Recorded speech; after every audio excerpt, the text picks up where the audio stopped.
Halo para penjemput rezeki, jumpa lagi dengan saya di Cerita Saham. Saya ucapkan selamat pagi, selamat siang, selamat malam dimanapun teman-teman menonton video ini. Dan pada video kali ini saya akan cerita IPO saham yaitu PJHB. Setelah paling tidak hampir 2 bulan dari IPO-nya emas, sekarang muncul lagi yaitu IPO PJHB. Paling tidak ada 7 hal yang akan saya bahas dari IPO ini. Pertama, menganalisa background perusahaan dan tujuan IPO-nya, lalu menganalisa neraca, laba rugi, arus kas, valuasi, underwriter, dan yang terakhir kesimpulan. Pertama, kita masuk ke bagian background perseroan. Jadi perseroan adalah perusahaan yang bergerak di bidang angkutan laut, perairan, pelabuhan dalam negeri untuk barang dengan kapal jenis LCT atau Landing Craft Tank untuk pengangkutan alat berat dan kontainer sejak tahun 2008. Sejak awal berdiri, perseroan terus melakukan ekspansi dan pengembangan bisnis untuk memenuhi kebutuhan berbagai jenis layanan kargo. Perseroan melayani pengangkutan alat berat seperti peralatan minyak dan gas untuk industri petroleum, alat berat untuk sektor pertambangan dan perkebunan seperti dump truck, eskavator, wheel loader, bulldozer, trafo, dan derek. Serta mesin pabrik dan pembangkit tenaga listrik seperti boiler, pipa, transformator PLN, generator, dan tanker. LCT adalah jenis kapal yang dirancang untuk mengangkut kargo, alat berat dari kapal besar ke daratan atau sebaliknya. Hingga prospektus ini diterbitkan, paling tidak perseroan memiliki 5 jenis kapal dengan kapasitas angkut antara 1.300 metrik ton hingga 2.500 metrik ton. Dalam menjalankan bisnisnya, perseroan ini memiliki 2 skema. Pertama yaitu freight charter, di mana dalam sistem ini klien menyewa kapal untuk 1 kali perjalanan pada rute tertentu. Sedangkan time charter ialah menyewa untuk jangka waktu tertentu, bisa 1 bulan, 3 bulan, atau 1 tahun. Jadi sebenarnya bisnisnya sederhana, kapalnya itu dipesan atau diorder, maka duit tersebut akan cair. Lalu kapasitas terpakai ini memang sudah maksimal sampai 100%. Sayangnya untuk kapal nomor 1 dan nomor 5 ini sedang docking dan ini pasti menghambat terhadap pendapatan perseroan. Maka dari itu perseroan melaksanakan aksi korporasi berupa IPO untuk bisa memenuhi permintaan dari klien perseroan. Dan berikut ini adalah kapal-kapal yang dimiliki oleh perseroan dan berikut ini adalah para pelanggan perseroan. Nah, ini adalah kompetitor perseroan, ada LP, ada HATM, dan ada Nelly. Nanti di akhir slide saya ada perbandingan di antara beberapa kompetitor dan juga perseroan. Dan berikut ini adalah rekam jejak perseroan. Sampai dengan saat ini perseroan memiliki 69 karyawan. Next, saya akan masuk mengenai rencana IPO PJHB. Jumlah saham ditawarkan ada 480 juta lembar saham, ada warannya 2:1. Jadi bagi yang nanti pencatatan dapat 2 lot, maka dapat 1 lot waran PJHB. Untuk publik megang 25%, harga pemegang saham lama megang harga 50, dan untuk publik megang di antara rentan 310 sampai dengan 330. Harga arahnya apabila di 310 maka arah di 386 atau naik 24,5%, dan apabila di 330 arahnya 412 atau naik 24,8%. ARB-nya 15%, maka ARB-nya apabila di 310 264, dan apabila di 330 ARB-nya 282. Perolehan dana IPO saham 148 miliar sampai dengan 158 miliar, dan perolehan dana IPO waran 79 miliar. Ekuitas perseroan ini 159 miliar. Jadi perolehan dari IPO saham dan juga dari waran ini melebihi dari ekuitas perseroan. Masa book building sudah selesai, masa offering direncanakan pada tanggal 30 Oktober hingga 3 November, dan listing direncanakan pada tanggal 5 November. Dan perseroan akan masuk dalam papan pengembangan, underwriter-nya atau sekuritas yang jadi administratornya ialah Pilar Mas Investindo Sekuritas. Untuk warannya 2:1, persentase waran beredar 16,6%, harga awal 0 bagi yang beli awal IPO-nya. Lalu harga tebus 330, perolehan dana IPO waran 79 miliar. Masa perdagangan waran 5 November hingga 30 Oktober 2026. Masa tebus warannya di tahun depan 4 Mei 2026 hingga 4 November 2026. Dan penggunaan dana waran 100% ini untuk modal kerja perseroan. Next, kita masuk ke bagian penggunaan dana hasil dari IPO-nya. Seluruh dana yang diperoleh dari IPO ini setelah dikurangi dengan biaya-biaya maka akan digunakan untuk pembangunan 3 unit kapal baru jenis LCT. Tujuannya apa? Untuk mendukung pengembangan bisnis perseroan guna memenuhi kebutuhan permintaan pengangkutan alat berat hingga kontainer dari klien. Dan maka dari itu ya seperti yang sudah saya singgung sebelumnya, karena perseroan ada 2 kapal yang masuk dalam docking dan perbaikan. Lalu urgensi pembangunan 3 unit kapal bagi perseroan adalah untuk mendukung rencana bisnis perseroan ke depannya, di mana seluruh armada kapal yang dimiliki perseroan saat ini utilisasinya terpakai sudah maksimum, sehingga perlu adanya kapal baru. Selain itu, pembangunan 3 kapal sekaligus untuk memastikan perseroan memiliki lead time pembangunan kapal yang terukur sehingga target di masa mendatang dapat tercapai. Kapan kapal tersebut jadi? Paling tidak kapal pertama itu mulai beroperasi bulan Desember tahun depan. Lalu untuk kapal nomor 2 dan nomor 3 itu beroperasinya sekitar bulan Mei 2027. Dan berikutnya adalah bagian struktur kepemilikan perseroan, di mana kepemilikan perseroan tersebut merupakan perusahaan keluarga. Untuk lock-up period, ke semua pemegang saham ada lock-up periodnya. Dan berikut ini adalah profil dari Dewan Komisaris, lalu berikut ini adalah profil dari Dewan Direksi. Next, kita masuk ke bagian neraca perseroan. Pertama kita melihat dari total aset perseroan, di mana di sini ada peningkatan yang signifikan. Di tahun 2024 89,5 miliar dan per April 2025 ini mencapai 164 miliar rupiah. Dan penyumbang terbesarnya ialah dari naiknya aset tetap. Dari yang tadi 60,6 miliar jadi 145,4 miliar. Apakah ini ada suatu penambahan kapal baru? Apakah ini adanya suntikan modal? Bukan. Ini karena adanya revaluasi aset kapal sehingga adanya peningkatan yang signifikan dari tahun 2024 ke April 2025. Dari sisi liabilitas ini sungguh ciamik karena bisa dibilang operasional perseroan ini semuanya didukung dari kas internal perseroan karena sama sekali dalam porsi liabilitas ini tidak ada sama sekali utang bank atau utang berbunga jenis lainnya. Jadi paling tidak dari 2022 sampai dengan April 2025 ini kalau kita lihat liabilitasnya cenderung turun bahkan sangat kecil apabila dibandingkan dengan total aset perseroan yang mencapai 164 miliar. Liabilitas per 30 April 2025 ini hanya 5,3 miliar. Jadi perseroan cukup leluasa untuk menjalankan operasional bisnisnya. Paling tidak DER-nya, rasionya itu hanya 3% saja. Lalu untuk ekuitasnya karena adanya peningkatan yang signifikan dari aset perseroan sehingga ekuitas perseroan di sini ada kenaikan cukup signifikan 2024 84,2 miliar dan ekuitas per April 2025 ini 159,2 miliar rupiah. Next kita masuk ke bagian laba rugi. Pertama dari sisi pendapatan. Kalau kita melihat dari 2022 ke 2024, ini sayangnya pendapatan perseroan cenderung turun. Dari tadi 57 miliar, 2023 turun 56 miliar, dan 2024 turun ke 54 miliar.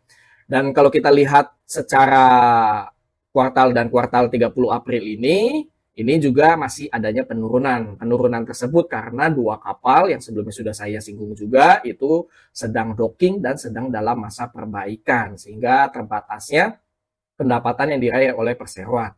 Termasuk juga dari utilisasi perseroan ini sudah mencapai maksimum 100%. Maka dari itu, untuk meningkatkan pendapatannya ini lagi, kalau kita hanya mengandalkan 5 kapal, ya stuck. Pendapatnya mentoknya di segini. Maka dari itu perseroan menambah kapal baru dari dana IPO tersebut untuk menunjang pendapatan perseroan. Lalu segmentasi pendapatannya dari mana? Tentunya 100% itu dari jasa angkut. Yang seperti sebelumnya saya bilang bahwa kalau ada orderan atau ada sebuah pemesanan dari kapal perseroan yaitu benar-benar jadi pendapatan uangnya cair datang di saat itu juga. Lalu dari laba bersih di sini naik turun, tapi kalau kita lihat secara profit margin ini lumayan besar. 2024 pendapatan 54 miliar, laba bersihnya mencapai 17,1 miliar. Dan apabila kita melihat secara bulan April di tahun 2024 ini labanya 7,5 miliar, sayangnya per 2025 ini turun 5,8 miliar. Dari top line-nya saja ini ada penurunan pendapatan dari 18,3 miliar jadi 18 miliar. Untuk dividennya gimana? Dividennya perseroan akan membagikan di tahun depan. Karena akan mengambil dari laba bersih tahun buku 2025. Untuk dividen payout rasionya berapa persen? Itu sebesar 30%. Lalu kita hitung nih berapa estimasi dividen yang kita dapatkan apabila kita membeli di harga IPO-nya 310. Di mana laba bersihnya itu adanya peningkatan 17,5 miliar, lalu stabil, stagnan sama seperti tahun 2024 17,1 miliar, dan apabila ada peningkatan di atas 10% sampai 18,5 miliar, maka yield yang didapatkan tetap kecil, paling tidak di bawah 1%. Next kita masuk ke bagian arus kas. Apabila kita melihat dari sisi arus kas operasi perseroan, di mana ini untuk operasional kas yang didapatkan ini lebih besar dibandingkan dengan laba bersih. Jadi benar-benar laba yang dihasilkan itu benar-benar masuk ke dalam kas perseroan, sehingga perseroan ini memiliki ruang di bagian arus kas investasi. Terlihat di sini adanya belanja modal yang dilakukan oleh perseroan, dan di bagian pendanaan di sini tidak terlihat adanya penambahan utang bank, tapi di sini hanya ada dari penerimaan utang pihak berelasi dari para pemegang saham. Lalu adanya pembagian dividen karena perseroan masih memiliki ruang dan memiliki kas yang cukup untuk membagikan dividen. Dan kas per akhir periode April 2025, perseroan memiliki kas 4,7 miliar rupiah.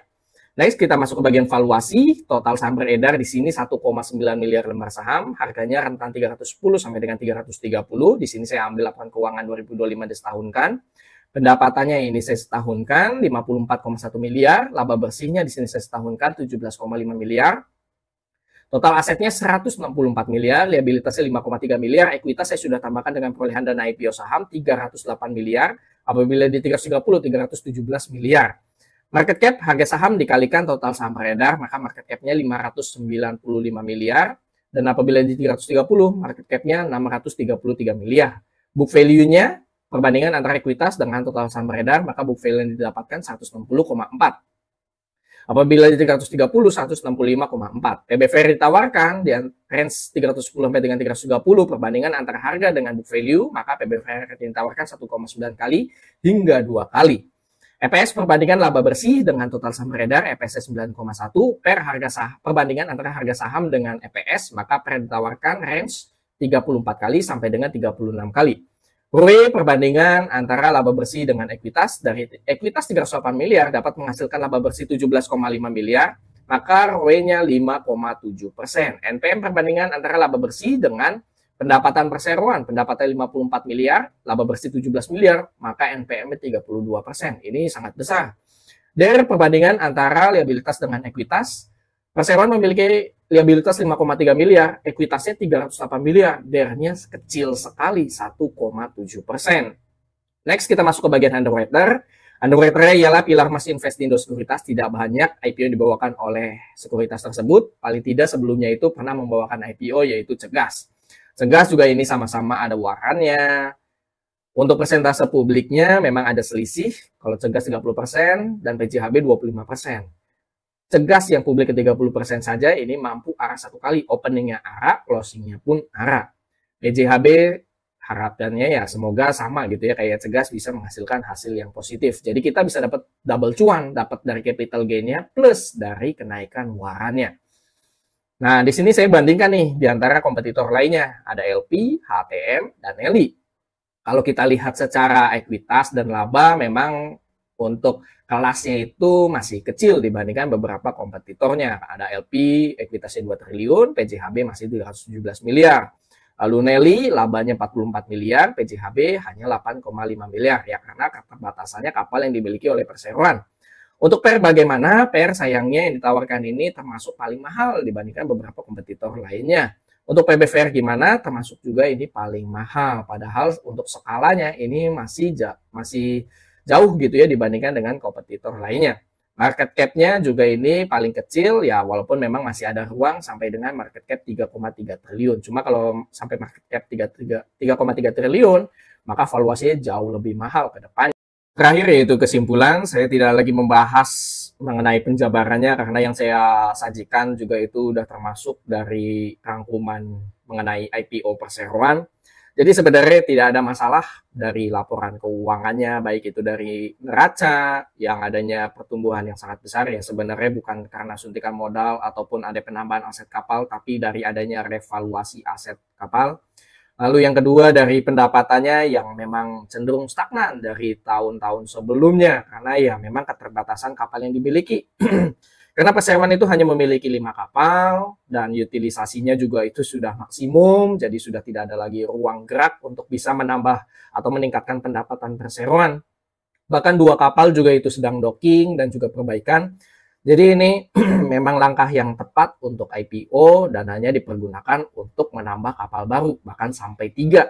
Dan jadwalnya itu diestimasikan akan beroperasi di tahun depan, Desember 2026, hingga Mei 2027. Dan untuk kapasitas angkutnya itu lumayan besar, sampai 2.500 metrik ton. Dan kalau kita lihat ya pertumbuhan pendapatannya kalau kapal tersebut sudah beroperasi, ini bisa sampai 2 kali lipat di jangka panjangnya, seperti itu. Dari arus kas juga tidak ada masalah, dari penggunaan dana IPO-nya juga oke banget untuk penambahan kapal baru. Jadi dari pemegang sahamnya juga itu tidak ada masalah, jadi semuanya udah oke gitu. Jadi kalau dari saya pribadi, tentunya ini saya ikut untuk IPO ini gitu ya. Cuma balik lagi ke teman-teman, karena ini bukan rekomendasi, ini keputusan saya pribadi. Jadi hanya opini pribadi saja, dan teman-teman juga itu ada hak mau ikut atau tidak di IPO ini. Disclaimer on, video yang berisikan data dan atau informasi yang tersedia hanya sebagai bahan referensi dan edukasi, bukan sebagai ajakan. Keputusan bertransaksi, beli, jual, skip, mengacu pada rekomendasi saham dan isi video ini sepenuhnya merupakan tanggung jawab Sobat Cuan. Terima kasih bagi teman-teman yang sudah mengikuti IPO cerita saham dari awal hingga akhir. Semoga video yang disampaikan bermanfaat bagi teman-teman dan bisa jadi bahan pertimbangan untuk ikut IPO ini atau tidak. Sampai jumpa di cerita saham IPO lainnya. Happy trading, happy investing, happy IPO. See you semua. Bye-bye.